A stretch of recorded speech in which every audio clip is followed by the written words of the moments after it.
It was getting dark outside and quieter. You could hear the waves crashing against the beach. The wind had picked up a little.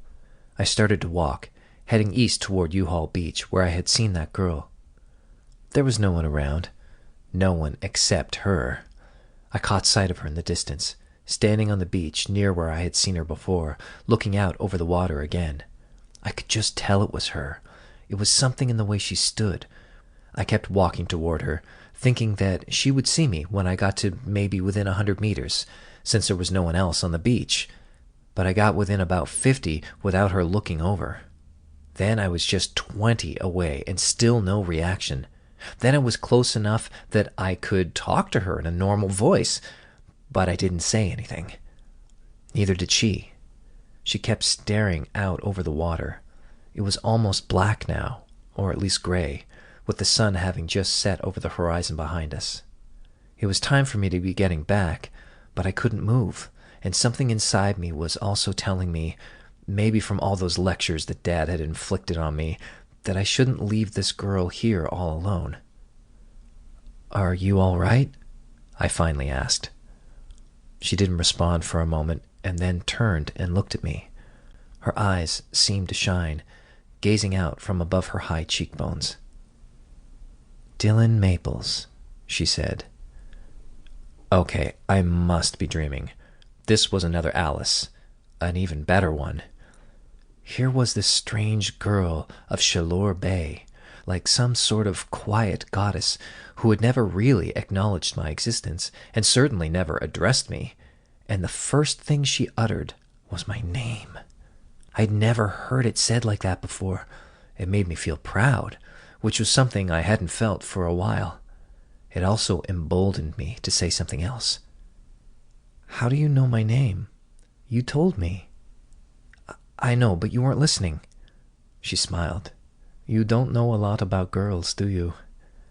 She had an amazing way of talking, as if every word were pronounced carefully, and each one had a little on it.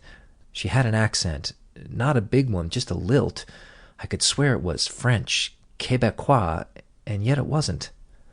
I guess not," was all I could muster, a follow-up lame thing to say. I had to get something else out and fast. What are you doing?" "Nothing," she said. I knew what she meant, exactly what she meant, and it felt really cool. "Not exactly nothing, though," I said, and she smiled. "No, I am looking. Searching." That made a lot of sense, too. "Could you tell me your name?"